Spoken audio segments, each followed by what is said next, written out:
Hello and welcome. My name's Geraint John and this is episode 24 of the Voice for Voice podcast, recorded exclusively for your ears in Brixton, London. This is episode 24, the final in the first series and the final episode of 2018. Welcome, William.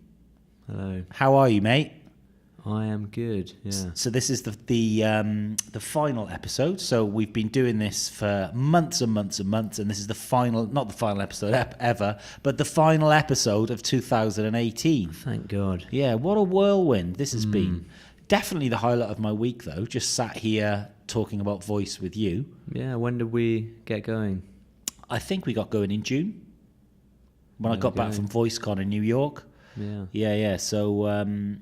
I think it was June, but it's been an amazing experience, and it's reached a lot of people. The amount of people who, in the voice tech community, kind of come up to me and say, "Oh, I love the podcast. I listen to it." It's very satisfying to hear, and the stats are really good as well, as in the people who watch and listen around the world. It's quite nice to hear. So it's the end of 2018. It's been a hell of a year for voice. Voice technology is just kind of on everyone's minds, I think, at the moment.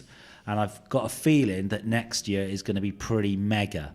So, like I said, this is the final episode of Series 1. And this episode, we're just going to have a roundup of the year. We're going to look at the year as a whole, look at the biggest news stories, and, we're going to make some predictions for next year as well, because it's been a hell of a year, but we think next year is going to be even bigger. So what are we kind of going to be chatting about, Will?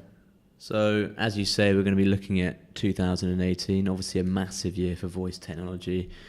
Alexa, Google Home, Bixby, all of them have had incredible investment, incredible advances in capability. So we're going to be looking at what we think is the biggest news of 2018. We're also going to be looking at maybe what each company has done right. So obviously Amazon, Google, Apple, Samsung have all taken very different approaches. So we're going to be looking at what they've done well, and also maybe looking at what they've maybe not done so well, what they could improve on. Do you get a feeling that Google have got something up their sleeve for next year? I think they always do. Yeah, I just think that, I don't know, it's that Macaulay Culkin advert just made me realise that, wow, actually, they may not be as kind of as flash as Amazon. Amazon, they're advertising everywhere, and it's kind of, people like it more because it's, I don't know. I don't know why they like it more, but I've got a feeling that Google is like the safer bet for information, and I think that advert kind of proved how they really could aggressively take over this market next year. Yeah, so we'll be touching on that when we talk about our predictions for 2019. So where the hell's it all going? It's very difficult to say, obviously, at the moment, but we can have a go at guessing. Yeah, we can have a go at guessing, can't we? And we've got a skill of the week, have we? Yes, well, a Christmas-themed skill. Yeah. What are you doing for Christmas, Will? I am going to Norfolk. Yeah. Norfolk. Yeah. God, where the hell's that? It's on the East Coast. So you're going by the sea? Yeah. And am I right in saying that after Christmas, you're going somewhere else? I'm going to Kenya, yes. So basically what Will's doing is he's going to find himself in Norfolk. So he's going to be stood staring into the sea, just thinking about voice technology. He's smiling now. He's doing a little smile. And he's then going to find himself even further in Kenya. Yeah. So just and then may or may not come back. Well, so no, this could really be the last episode. But it's quite dangerous in Kenya, isn't it? I think it's all right. Well, no, I think in terms of animals. Yeah. If you're going to go on safari, you just watch yourself, man, because the voice community needs you. Yeah, well, it's a big year for you next year, Will. A minor loss. Exactly. But a loss all the same. Exactly. Okay, so what are the biggest news stories then of this year? Well, for me, I think the story which captured my imagination the most was the Google Duplex release.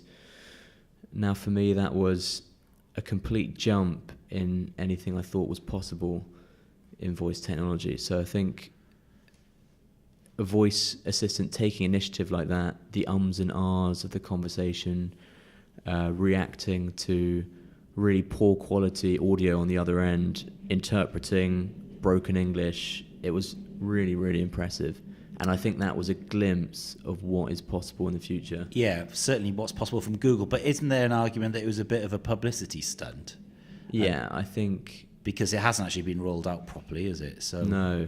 It was in May last year. It's almost like they're teasing with it, because nothing really has become of it since then. I would agree that it was probably the biggest publicity stunt of the year, but in terms of actually implementation, nothing's happened, has it? You know? No. But But it shows the technology is there, and it's just waiting. well, and I think in terms of 2019, it's this kind of technology that could really blow up, really, and leave Amazon blown out of the water. Yeah, that's the concern. I think if I was a Alexa developer, I would worry that there might be a huge upgrade in the technology, which might make skills today redundant. I think it's the same with every new technology, because it's so volatile, because it's so new.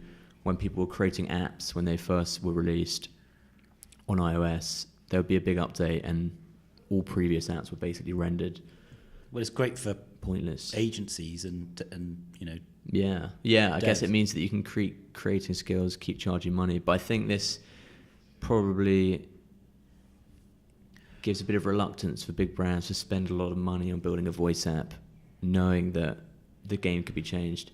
And actually, this I heard from one developer that the Duplex demo was a bit unhelpful, because that kind of raised the bar in terms of what clients expect is possible. And definitely. actually, that's not possible. No. For an agent. That's like something separate to a voice app. That's something which has taken like millions of hours of machine learning, and that's not what you're going to get. Yeah, exactly. So it is a bit of it's just the biggest kind of news story, but at the end of the day, it ain't real, is it? It's just like something created for hype. So, but you just get a feeling that Google Assistant, that Macaulay Culkin ad, where he's jumping on the bed and he's using Google to kind of control everything. That really freaked me out, that did, because I've always been, Amazon have won, Google have been blown out of the water, and then you just realise, hang on a minute, they're just playing it so safe. They're not like making as much noise as Amazon, but it's there for the taking. They've got the data. They want to own your home. They want to get you the right information via voice. And yeah, I think they're starting to flex their muscles. So I think that will be something to look out for in 2019. So what for you then? If it's not, is Duplex the biggest story for you? Yeah, I guess for me, it is Amazon and the fact that they're teaming up with third-party devices to widen their reach. So, because I've been listening to a lot of people talk about this, and I think their strategy is bang on, because I don't think they can compete with Google in the sense that Google has got better data, it's a better experience. So the only way that they can get total market share is by teaming up. It's a bit like growth hacking, that's what I've always said. So you team up with Sonos, and you allow Sonos to integrate Alexa into the speaker. So I've got the soundbar at home, and we use Alexa to turn on the telly, etc., etc. And so then in terms of a buying decision, you're always going to buy the sound speaker that's enabled, that's got, so if there's a choice of two and one's 20 quid more expensive and it's got Alexa, you're always going to choose the one that's got Alexa. Yeah. And that's like transferable to cars. So I think when you buy a car and you're buying a car for 12 grand, you're going to choose the one that's got the that's Alexa enabled. When you're choosing a microwave, when you're choosing an oven, when you're choosing a fridge, when you're choosing whatever it might be, that is their way. That's the way that they can get, totally own it. And Google, of course, can't do that. So, well, they have partnered with a lot of devices, Google, but just not as many as Amazon. It's just, I don't think that's their strategy. What they're trying to do is just own voice search and own, kind of commands in the house, like turn on my heating and things like that. So I think it's going to be really interesting to see what happens next year in terms of who they partner up with, what because already the kind of Apple iTunes integration, mega, so that, you know, so the fact that you can listen to your whole music library now via Alexa is just incredible, you know. Yeah, so I think that's what we've been starting to get a sense of, is what it would be like to have voice devices everywhere. And I think that culminated when Alexa announced there were 20,000 devices which worked with Alexa. Yeah, no, it's pretty And mega. and that prefab home company epitomizes that. Yeah, that stands out, doesn't it, as a Yeah. story? The prefab home company. We spoke about that about 3 months ago, and Alexa owning the home. I'm going to throw a curveball in here and say, apart from Duplex, my biggest story is the Samsung Bixby release.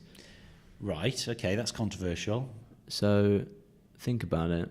Samsung, not in the game at all at the moment, but if they throw the technological geniuses, partnered with the leadership, partnered with their incredible market share in smartphones, suddenly they've got an absolutely amazing position from which to grow their Bixby.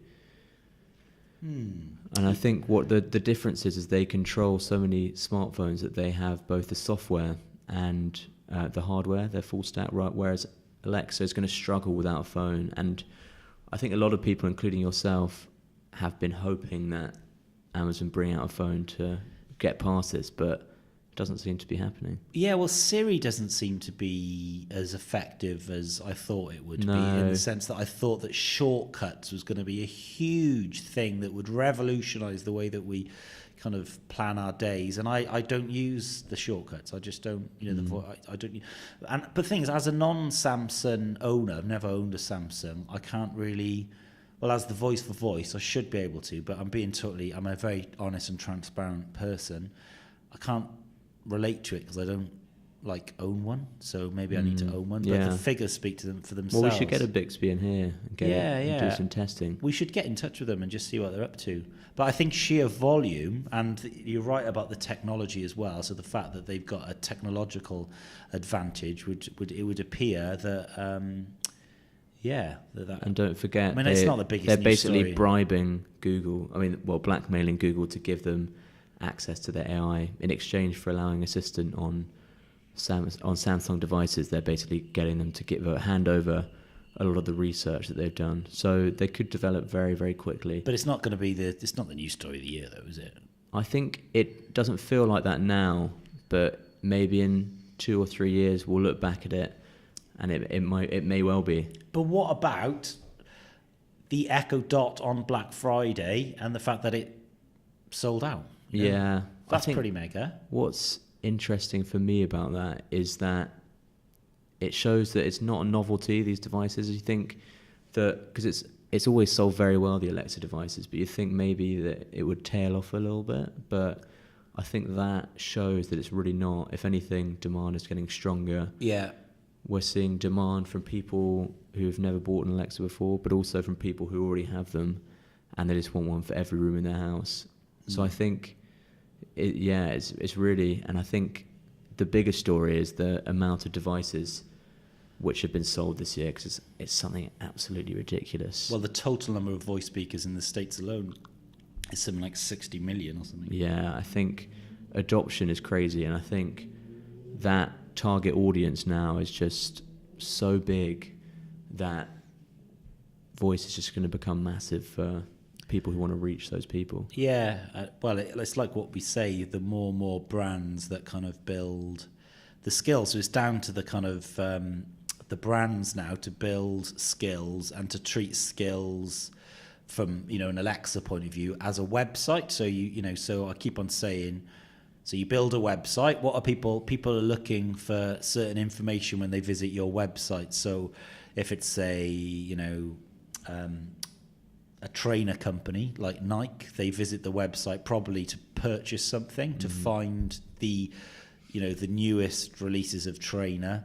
They look on the Instagram because they want to see they're an advocate of the brand, so it's a lifestyle thing. They just want, it makes them feel better about themselves while they're going to their shit job that they hate, that they see Nike on the tube. It just makes them feel better, reaffirmed by the posters that they see. It just makes, it's just what you like. It's part of what your genetic makeup. And then there needs to be a voice equivalent. So what's your voice strategy? How are people going to interact with Alexa? So for a trainer brand, it could be something like, Nike could create a fitness skill. So you use voice to keep fit, to track calories or something like that. So that, that's what has to happen. That's what has to happen next year. The skills are great. The game skills are great, but it needs to be, brands, people need to be building skills especially for voice. So that's where I see it going next year. That's where what's the biggest fail of 2018? It's the Facebook portal for me. I mean, that was just an absolute joke.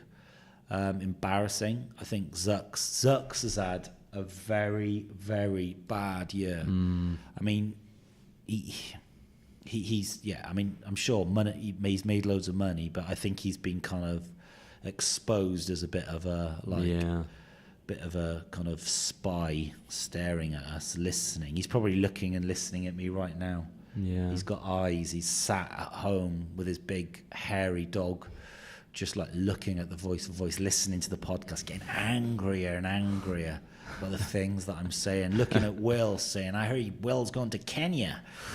I'd see you out there, Will. There was an accident. Yeah, exactly. So when you're like on safari in Kenya, you might see Mark Zuckerberg behind a tree just looking at you. I could take him. You reckon you could take him? Actually, no, he's quite muscly. But you were kind of... He's not really... We were walking at the office the other day and Will started doing some weird martial art moves. Wing Chun. I just thought I didn't say anything, but it's just... I think you did.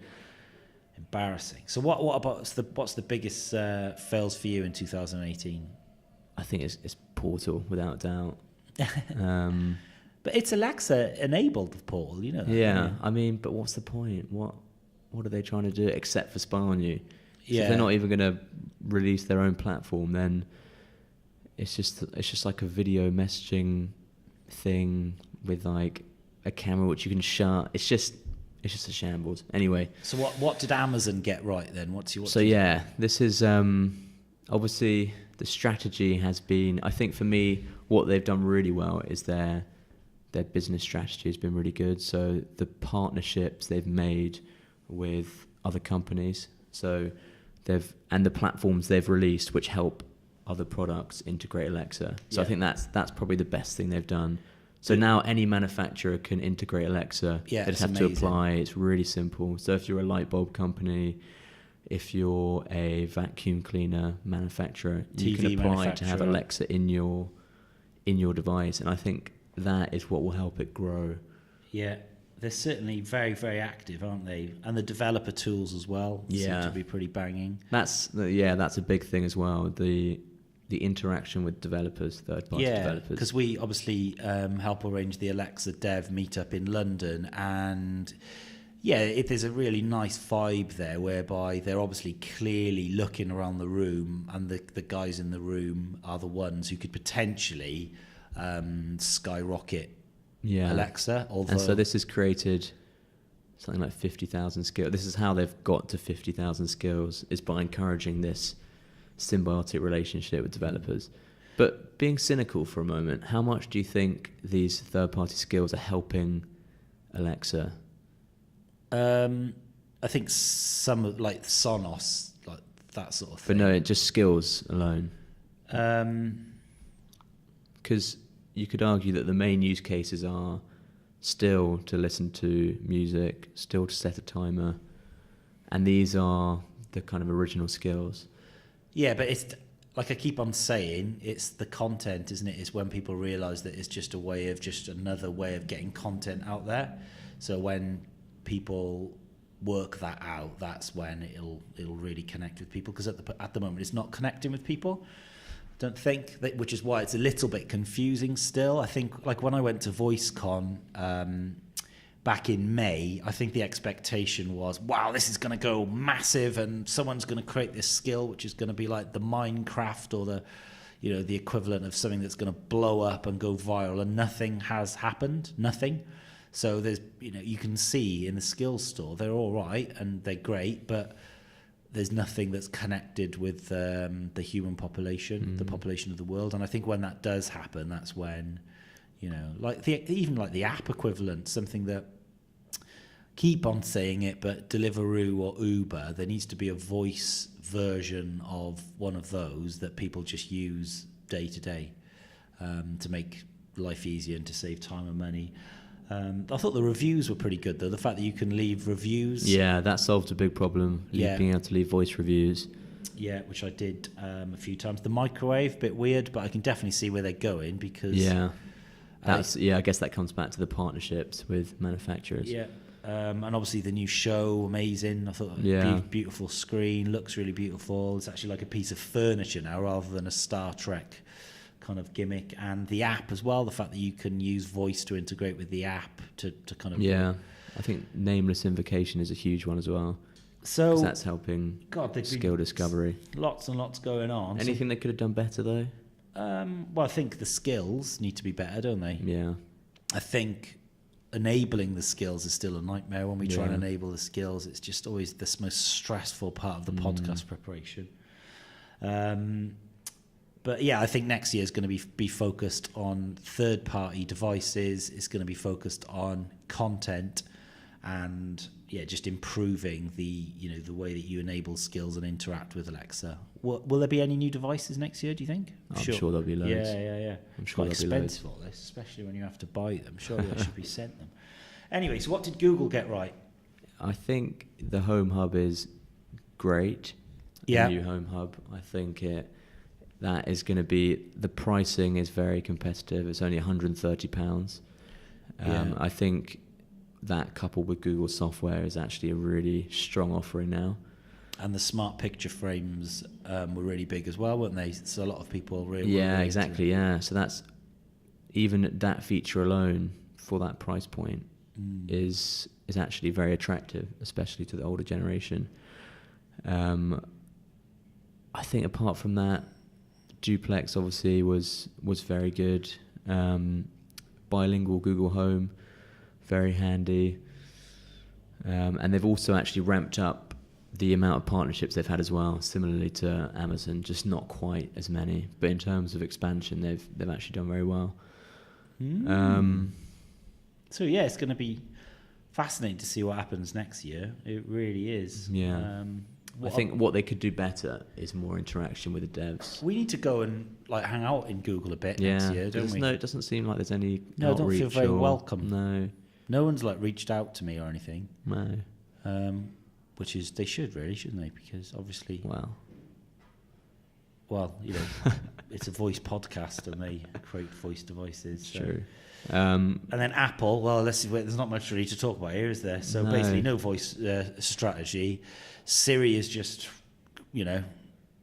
it's just a way of, just calling someone from what I can see. They're just shifting phones. And if Amazon create a phone, then they're screwed. Really bad. The HomePod just seems to have died on its arse as well. Yeah, I think the light at the end of the tunnel, though, is... Do you remember we talked about John G. and Andrea, who was taking over the AI section? So I think Presumably he's going to redesign...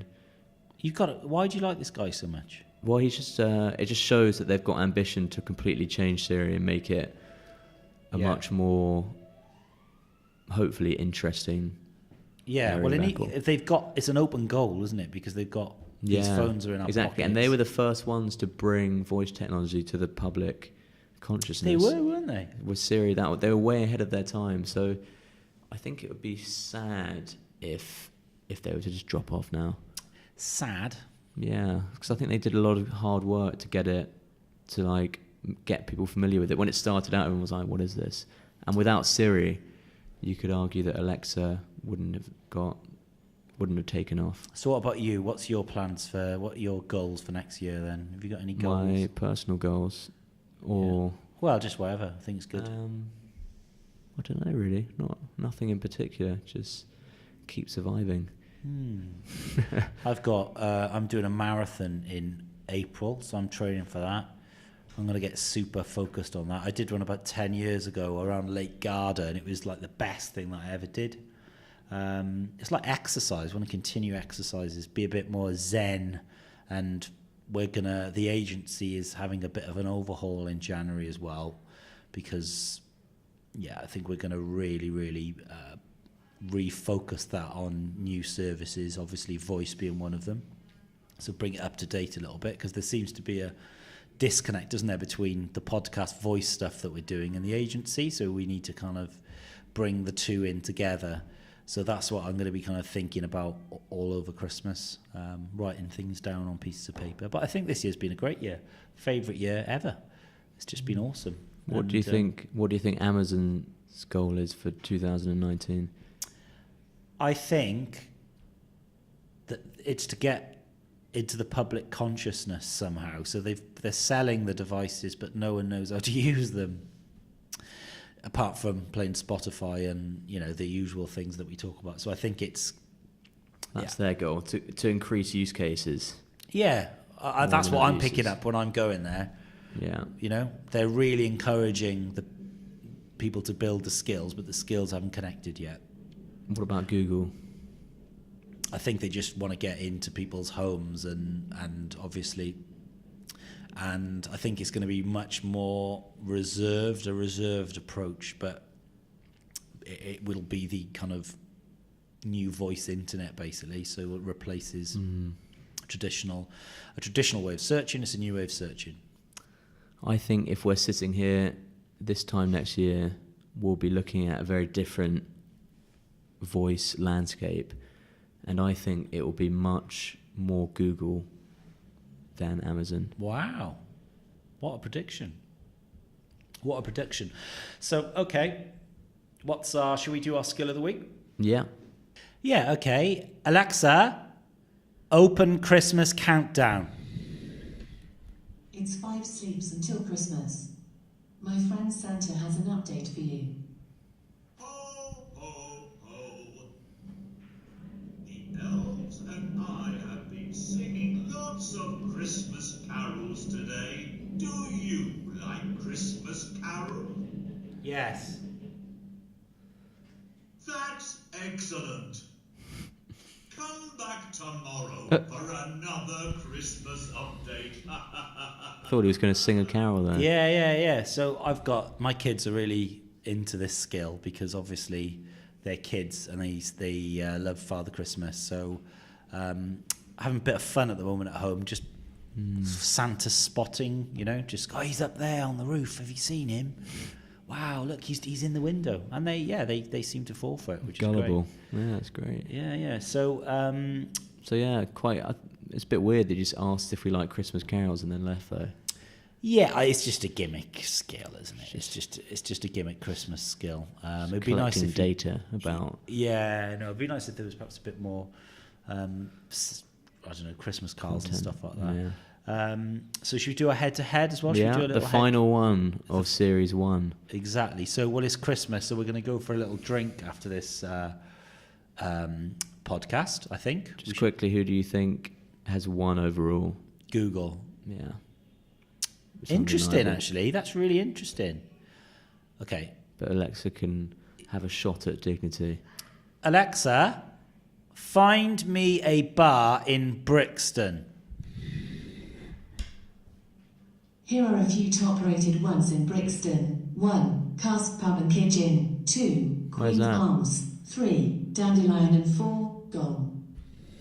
Well, I've never heard of any of them. I don't know where they I'm are. quite down with the bars in Brixton. Well, Will is. He's normally in them every night. They have to kick him out. Hey, Google, find me a bar in Brixton.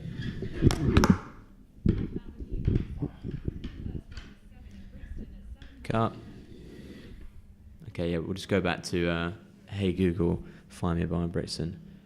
Hey Google, volume 6. 8. Yeah. Hey Google, say hello. Hey Google, test volume. Sorry, I can't help with that yet. Hey Google, volume 10. Okay, and action. Hey Google, find me a bar in Brixton. I found a few places. The first one is 7 at Brixton at 7 Market Row, London. The second one is the Shrub and Shutter at 336 Cold Harbour Lane, London. The third one is Barrio Brixton at 30 Acre Lane, London.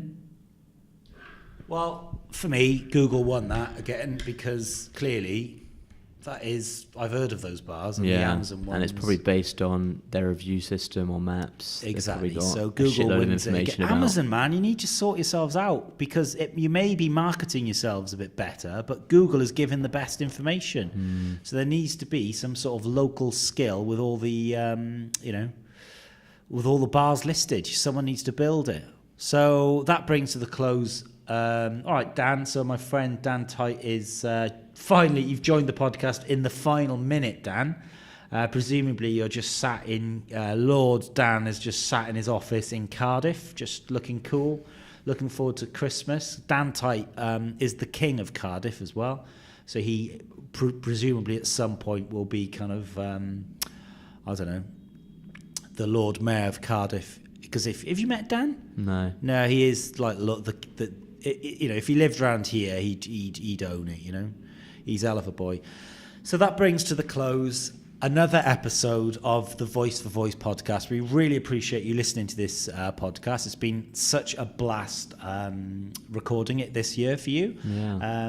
We've been fairly consistent, but we're going to go down now and into the bunker and think of new ideas for Series 2. Will is in Kenya in the first week of January, so we're going to be returning in the second week of January for Series 2 of the Voice for Voice podcast. Thank you very much for listening.